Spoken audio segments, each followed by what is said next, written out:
सिर्फ 5 मिनट का मदरसा कुरान और हदीस की रोशनी में 11 रमजानुल मुबारक। नंबर 1, इस्लामी तारीख। सबसे पहले ईमान लाने वाले। नबूवत मिल जाने के बाद रसूलुल्लाह सल्लल्लाहु अलैहि वसल्लम ने तबलीग शुरू कर दी। चूंकि अरब में सदियों से कुफ्र और शिर्क की वबा फैली हुई थी और हर शख्स उसमें मुब्तला था, इसलिए खुल्लम खुल्ला पैगाम हक पहुंचाना एक मुश्किल काम था। लिहाजा हुजूर सल्लल्लाहु अलैहि वसल्लम ने पोशीदा तौर से लोगों को इस्लाम की दावत दी। औरतों में सबसे पहले आपकी हमदर्द और गमगुसार ज़ौजाए मोहतरमा हजरत खतीजा रजी अल्लाह अन्हा ने इस्लाम कबूल किया। मर्दों में आपके बचपन के दोस्त, तिजारत के साथी हजरत अबू बकर सिद्दीक रजी अल्लाह अन्हु सुनते ही आमन्ना व सद्दकना बोल उठे और ईमान ले आए। लड़कों में आप सल्लल्लाहु अलैहि वसल्लम के चचा अबू तालिब के बेटे हजरत अली रजी अल्लाह अन्हु ईमान की दौलत से मालामाल हुए।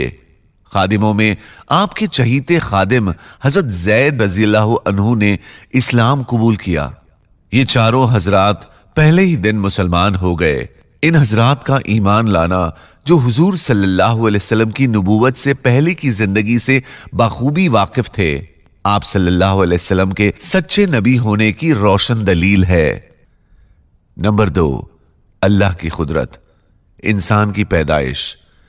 इंसान की पैदाइश में अल्लाह ताला की एक बड़ी कुदरत यह है कि उसने एक ऐसी जगह बनाई है जहां ना हवा का इंतजाम है न रोशनी का। उसके बावजूद अल्लाह ताला 3 अंधेरियों में बच्चे को पालता है, उसकी आंखें बनाता है, उसके कान बनाता है, कानों के पर्दे बनाता है, उसके नन्हे नन्हे हाथ बनाता है, हाथों की लकीरों को बनाता है, नाखून बनाता है, गर्ज ये कि हर चीज को बनाता है और उसी अंधेरे में उसकी शक्ल और सूरत भी बनाता है।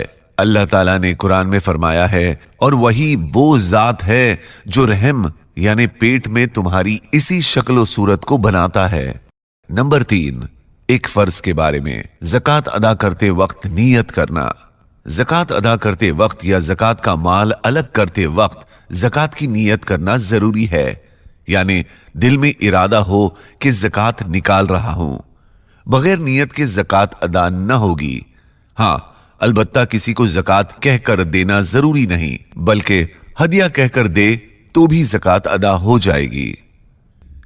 नंबर 4, एक सुन्नत के बारे में। सहरी खाना। एक सहाबी रजी अल्लाह अन्हु फरमाते हैं कि मैं आप सल्लल्लाहु अलैहि वसल्लम की खिदमत में आया तो देखा कि आप सल्लल्लाहु अलैहि वसल्लम सहरी खा रहे थे। मुझे देखकर आप सल्लल्लाहु अलैहि वसल्लम ने फरमाया, ये बरकत की चीज है, अल्लाह ने इससे तुमको नवाजा है, इसलिए तुम इसको कभी ना छोड़ना। नंबर 5, एक अहम अमल की फजीलत। कौन सा सदका अफजल है? रसूलुल्लाह सल्लल्लाहु अलैहि वसल्लम से मालूम किया गया कि रमजान के बाद कौन से रोजे अफजल हैं। फरमाया, शाबान के। रमजान की ताजीम की वजह से अर्ज किया गया, कौन सा सदका अफजल है? फरमाया, रमजान में सदका करना।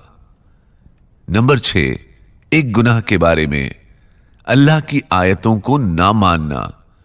कुरान में अल्लाह ताला फरमाता है, हर उस झूठे गुनाहगार के लिए बड़ी तबाही होगी जो अल्लाह की आयतों को सुनता है जब वो उसके सामने पड़ी जाती है, फिर भी वो तकब्बुर करता हुआ अड़ा रहता है, गोया उसने उन आयतों को सुना ही नहीं। तो आप ऐसे शख्स को दर्दनाक अजाब की खबर सुना दीजिए। नंबर 7, दुनिया के बारे में। इमारतों में हराम माल लगाने से परहेज करो।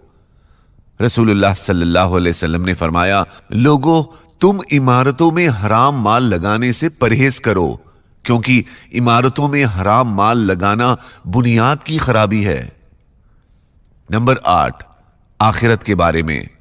जन्नत और जहन्नम की दरखास्त। रसूलुल्लाह सल्लल्लाहु अलैहि वसल्लम ने इरशाद फरमाया, कोई मुसलमान ऐसा नहीं है जिसने अल्लाह ताला से 3 मर्तबा जन्नत मांगी हो और जन्नत ने ना कहा हो कि ऐ अल्लाह उसको जन्नत में दाखिल कर दे। उसी तरह कोई पनाह मांगने वाला ऐसा नहीं है जिसने अल्लाह ताला से 3 मर्तबा जहन्नम से पनाह मांगी हो और जहन्नम ने न कहा हो कि ए अल्लाह इसको पनाह दे दे। नंबर 9, तिब्बे नबवी से इलाज। इसमें सुरमे से आंखों का इलाज। रसूलुल्लाह सल्लल्लाहु अलैहि वसल्लम ने फरमाया, तुम्हारे सुरमों में सबसे बेहतर सुरमा इस्मिद है जो आंखों की रोशनी बढ़ाता है और पलकों के बाल को उगाता है। नंबर 10, कुरान की नसीहत। अल्लाह की इताअत करते रहो। कुरान में अल्लाह ताला फरमाता है, लोगों अपने परवरदिगार की बात उस दिन के आने से पहले मान लो जिसे अल्लाह की तरफ से टाला नहीं जाएगा। उस दिन तुम्हारे लिए कोई पनाह की जगह नहीं होगी और ना तुम्हारे लिए सवाल जवाब का कोई मौका होगा। जज़ाकल्लाह।